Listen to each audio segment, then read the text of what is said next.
Dans The Economist, le grand historien et penseur israélien Yuval Noah Harari explique que la guerre est devenue de moins en moins plausible. Harari, tout en se défendant de toute naïveté, il dit « Je vis au Moyen-Orient », explique que la paix est devenue la règle entre les nations et la guerre, une exception. Ce qui rend pour lui d'autant plus dangereux les menaces très présentes et très actuelles de Poutine d'intervenir militairement en Ukraine, un pays souverain en Europe. Pour nous en parler, on a invité Alain Frachon, chroniqueur au Monde, ancien correspondant à Washington et à Jérusalem. Bonjour Alain Frachon. Bonjour François. Au début d'année, Alain, vous écriviez que la guerre était possible, dans un éditorial qui était peut-être prescient, la guerre était possible en Ukraine, en Iran et à Taïwan. Où en est-on aujourd'hui? Tout d'abord en Ukraine, même si là on est peut-être dans un temps incertain. Tout d'abord, François, juste un petit commentaire sur ce que vous venez de dire. Compte tenu de nos âges respectifs, nous pouvons faire des comparaisons. Dans les années 1970 et 1980, c'est-à-dire pendant la guerre froide, mais à la périphérie de la guerre froide, en Asie, en Amérique centrale ou en Afrique, toute l'Afrique australe, plus la Corne de l'Afrique, il y avait des guerres, des vraies guerres, avec deux armées, soit une guérilla, mais très armée, soit contre l'armée régulière, voire des guerres entre pays même. Il y avait des guerres, et ces guerres faisaient, bon an mal an, plusieurs centaines de milliers de morts. Il n'y a plus de guerre aujourd'hui. À l'heure où nous faisons cette émission, il n'y a pas de conflit de ce type, soit entre une guérilla fortement armée, et une armée régulière, voire entre deux pays. Il n'y en a pas. Les guerres de Syrie se sont terminées, même si la Syrie reste un foyer de tension. Les guerres du Liban se sont achevées. Les guerres israélo-arabes sont terminées. Je vous rappelle juste que ce mois-ci, nous sommes en février, oui, mais entre le début du mois de janvier et la semaine dernière, à deux reprises, l'hymne national israélien, la Hatikva, a été joué dans des pays arabes où l'on recevait le président israélien.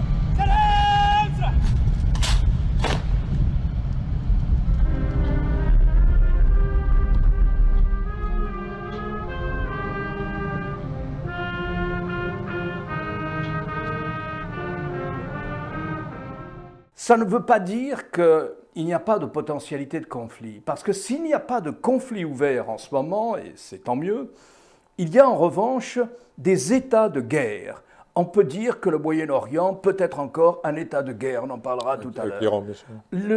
L'Ukraine est un exemple type, et on peut penser que ce que veut véritablement, précisément, Vladimir Poutine, et il a assez largement réussi, c'est d'installer l'état de guerre aux portes de l'Ukraine, afin de pourrir la vie des gouvernants de Kiev, du gouvernement légal et légitime de l'Ukraine, afin de pourrir la vie de ce pays indépendant, jusqu'à ce qu'il arrive à changer la fabrique de la politique en Ukraine et à avoir un gouvernement qui lui soit beaucoup plus favorable, sinon à sa botte, à Kiev. Parce que ce qu'il ne supporte pas, c'est l'indépendance et la démocratie ukrainienne, bien qu'imparfaite, mais voilà, c'est pas comme la Bélarus, c'est pas comme la Géorgie, c'est pas comme tout le reste des États ex-soviétiques, c'est comme les Pays-Bas, qui sont relativement démocrates. Les Pays-Bas totalement. Ils sont démocrates, oui. Non, il l'a dit très clairement. Il écrit un grand article au mois de juillet, il a dit « Il n'y a pas d'autre identité nationale que russe ». Dans l'Ukraine, en Ukraine, il ne reconnaît pas une entité indépendante ukrainienne qui soit distincte du reste de la Russie. Et on voit que là, les pays occidentaux, que ce soit l'Union européenne ou les États-Unis, ne peuvent pas faire grand-chose. Les menaces de sanctions, qui n'ont même pas d'ailleurs été posées en Chine en cas d'invasion de Taïwan. Si vous voulez, c'est une situation conflictuelle qui, en Europe, avec l'Ukraine et la Russie par exemple, au Moyen-Orient aussi, entre l'Iran et le monde arabe sunnite plus Israël, de l'autre côté, en Chine, entre Pékin et Taïwan, la norme n'est pas la guerre. Il a raison, Yuval, là-dessus. La norme n'est pas la guerre. La norme, c'est une situation conflictuelle. Et ce n'est pas parce que le conflit n'est pas ouvert qu'il est plus facile d'y répondre. Nous, on préfère que le conflit ne soit pas ouvert. Mais enfin, il est là. Et face à ça, c'est vrai que les démocraties occidentales, qu'il s'agisse des États-Unis ou des pays de l'Union européenne, par exemple, sont assez démunies, parce qu'on n'est pas habitué à ce type de conflit. Lorsque nous étions menacés militairement, il y avait un pacte de défense, il y a toujours un pacte de défense qui était l'OTAN, et avec toujours le bouclier américain qui assurait l'essentiel de la défense de l'Union européenne, des pays de l'Union européenne. Là, qu'est-ce qu'on fait ?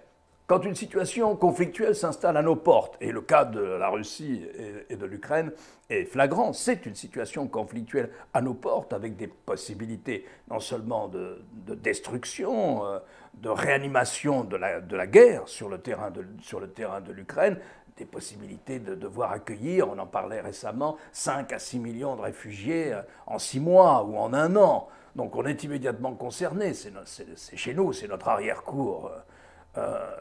Que faire? Alors la seule arme qu'on a, à part la pression diplomatique, à part les relations qu'on entretient toujours, à juste titre, avec la Russie, à part les tentatives pour impressionner la Russie, on a l'arme économique. Bon, l'arme économique avec toutes ses limites, la portée symbolique, le danger, parce que ce sont les populations qui sont touchées. En plus, c'est compliqué dans le cas de la Russie, puisqu'il assure à peu près 40% de notre approvisionnement énergétique, et puis qu'elle a des réserves monétaires, des réserves en or qui lui permettent de tenir. Donc, ce n'est pas une arme forcément très efficace, ou en tout cas, ce n'est pas une arme dont l'efficacité est assurée à tous les coups, loin de là. Et c'est à peu près tout ce qu'on a. C'est à peu près tout ce qu'on a. On devrait, si vous voulez, on devrait rayonner beaucoup plus par l'exemple, par le modèle. Or, il se trouve que cette situation d'état de guerre installé, de normes conflictuelles installées, mais sans conflit ouvert, il se trouve qu'elle nous surprend à un moment où les démocraties occidentales, la démocratie libérale, doutent d'elle-même, de ses capacités, pour un tas de raisons, mais donc elle peut apparaître à l'autre bord, à celui qui ne lui veut pas du bien, comme étant dans un état faible. D'autant qu'une partie des hommes et femmes politiques françaises soutiennent plutôt Poutine. Marine Le Pen, Zemmour et Mélenchon, on dit qu'il faut quand même plutôt voir ce que l'OTAN prépare, une compréhension de l'attitude soviétique. La France, c'est très particulier. La France est largement russophile. Pour beaucoup de raisons qui tiennent à l'histoire, plus qu'à autre, et pas à la géographie, mais qui tiennent à l'histoire. La France est russophile et une partie de la classe dirigeante française est russophile. Elle est russophile en miroir, en contre-miroir. La France aussi, une partie des élites françaises, c'est moins le cas aujourd'hui, mais c'était tout à fait le cas lorsque, il y a encore 20 ou 30 ans, quand on était... Vous vous souvenez de la fin de la guerre du Vietnam à la mondialisation, l'anti-américanisme culturel était plus répandu qu'aujourd'hui, sans doute. Et cette russophilie était aussi une manière d'anti-américanisme. On la retrouve aujourd'hui, et il y a une sorte on cultive, il y a une sorte de culture de l'autocratie. L'autocratie est capable de freiner l'immigration. L'autocratie est capable de faire respecter un certain nombre de valeurs morales. Et au niveau du nationalisme, l'autocratie garantit exactement, l'autocratie garantit la pureté, entre guillemets, de la nation. On a tout ça. Et justement, Harari explique que les menaces russes, et surtout s'il les met à exécution, rendent très difficile d'avoir une relation de confiance que les États même antagonistes pouvaient avoir, puisque là, il y a une vraie menace de guerre. Et lui dit que ça, si jamais il passait à l'acte, et même actuellement, comme vous dites, cette menace diffuse, ça pourrit d'un certain côté, ça corrompt l'ensemble des relations internationales et le concert des nations, où il y avait quand même quelques valeurs communes qu'on n'a plus. Alors, c'est difficile de lui répliquer, ou de répliquer à cet argumentaire, parce qu'ils vous diront... ça sera une guerre de choix s'il entre en guerre. Ce n'est pas une guerre de nécessité. Rien, il n'est pas agressé par l'Ukraine. Il n'y a pas d'armes de l'OTAN en Ukraine. Il n'y a pas en Ukraine de missiles capables d'atteindre le territoire de la Russie. Il n'y a rien de tout ça. Les Ukrainiens, fondamentalement, ne veulent pas de mal à la Russie.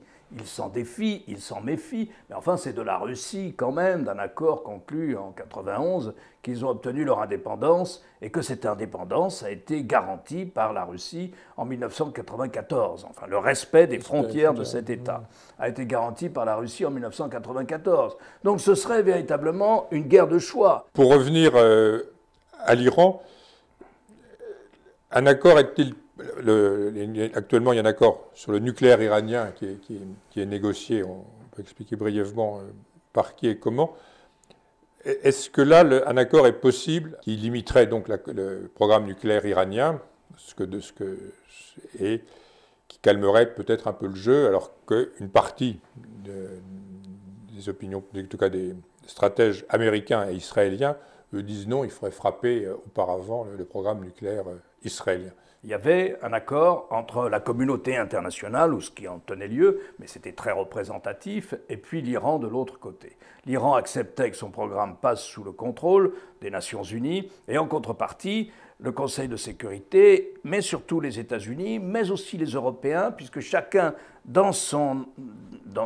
avait pris des types de sanctions différents, mais on levait progressivement ces sanctions. Donc quelques centaines de millions, voire quelques milliards de dollars revenaient à l'Iran, qui pouvait à nouveau exporter son pétrole, qui pouvait à nouveau utiliser des dollars dans le commerce international. Et donc ça libérait l'économie C'est en fonction du respect de cet accord qui, grosso modo, a été respecté. Cet accord a été grosso modo respecté, personne vraiment ne conteste ça. Mais les États-Unis de Donald Trump ont dit non, c'est un mauvais accord, c'est un accord qui n'inclut pas l'arsenal de fusées intercontinentales, de fusées balistiques de l'Iran, et qui n'inclut pas non plus l'annexionnisme iranien au Moyen-Orient, dans le monde arabe, qui n'inclut pas non plus ce qu'on appelait la région, c'est-à-dire les problèmes régionaux, c'est-à-dire une sorte d'impérialisme iranien sur un certain nombre de pays du monde arabe.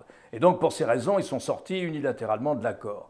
Qu'ont fait les Iraniens? Ils ont dit nous sommes libres maintenant, il n'y a plus de contraintes, l'accord a été dénoncé, ils ont continué à enrichir de l'uranium, et devant cette situation, l'administration de Joe Biden, comme les Russes, comme les Français, comme l'ensemble des autres parties prenantes, se sont dit il faut arrêter à un moment, parce que l'Iran est en train d'arriver à ce qu'on appelle le seuil, c'est-à-dire que si elle décide de faire une arme nucléaire, elle le fait. Et là, il semble qu'on soit très près d'un accord. On ne peut pas encore en donner les grandes lignes ou en donner les termes. Alors comment vont réagir les parties prenantes, et notamment au sein de la région, dans le Moyen-Orient? Eh bien, pour ce qui concerne les pays arabes sunnites, ils ont changé d'attitude. Auparavant, ils manifestaient ouvertement qu'ils étaient contre cet accord.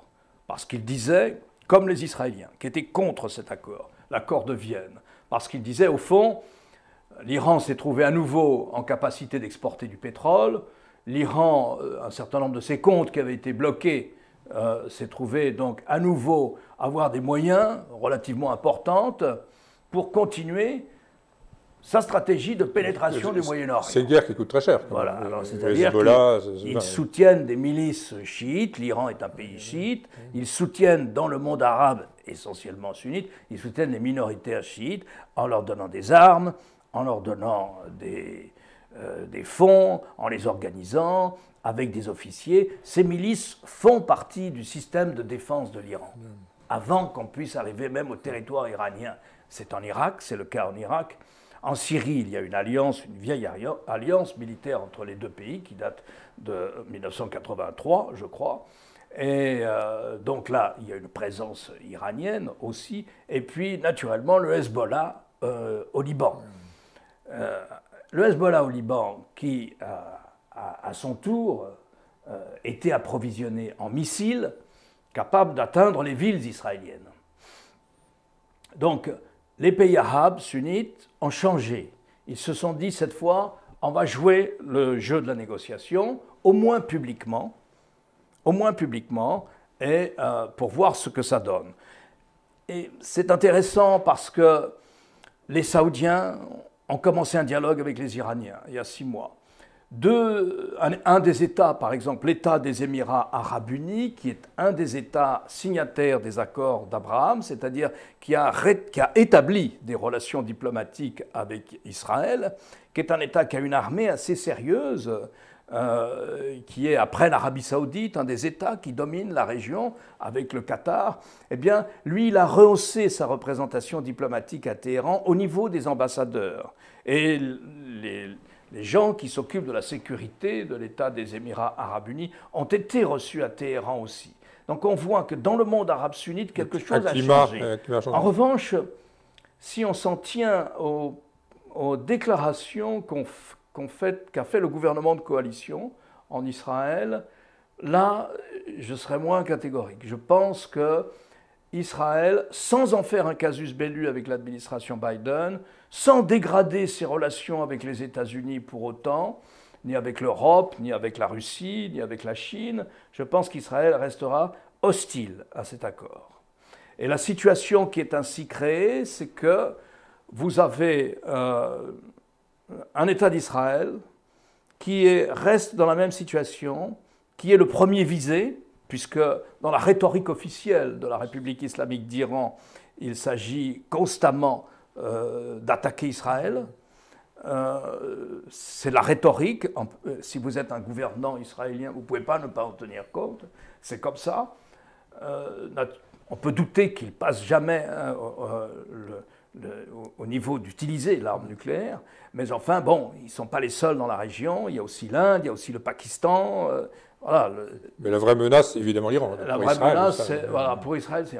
Alors on peut dire que c'est aussi une menace pour nous, parce que la menace à ce moment-là, si l'Iran franchit ce pas, l'Égypte le franchira, l'Arabie saoudite le franchira, peut-être un pays comme l'Algérie le franchira. Il est certain que l'Égypte ou les Saoudiens sont capables de passer rapidement au seuil de l'arme nucléaire. Et on aurait une situation, à mon avis, encore plus déstabilisante et encore plus risquée au Moyen-Orient qu'aujourd'hui. Donc l'État d'Israël doit, à mon avis, je crois, être dans une situation d'ambiguïté stratégique qui fait que est-ce qu'on fait quelque chose, est-ce qu'on ne fait pas quelque chose, est-ce qu'on peut le faire sans les États-Unis, est-ce qu'on peut le faire tout seul. Il ne semble pas qu'une autonomie militaire et c'est là ni politique a fortiori d'Israël pour attaquer l'Iran quand même, non ?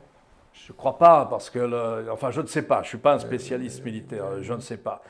Tout ce que je sais, c'est que là, c'est là où entre en jeu le Hezbollah, parce que l'Iran estime qu'en armant le Hezbollah, il a créé un mécanisme de dissuasion empêchant Israël d'attaquer ses installations nucléaires.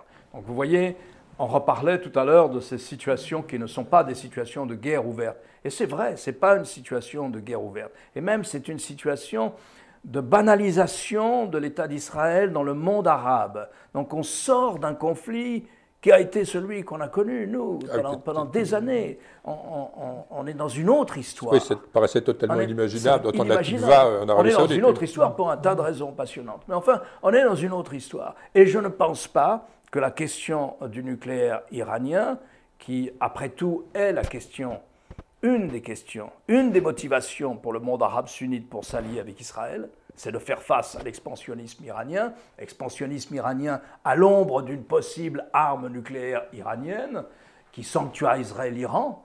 Je ne pense pas que ça changera l'évolution vers la normalisation des relations entre le monde arabe sunnite et Israël.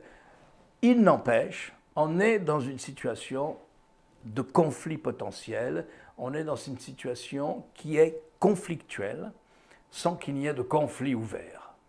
Merci Alain Frachon pour ces analyses, qui essaient d'expliquer l'Orient compliqué selon la formule éculée. Et, merci à vous. Merci François. Merci.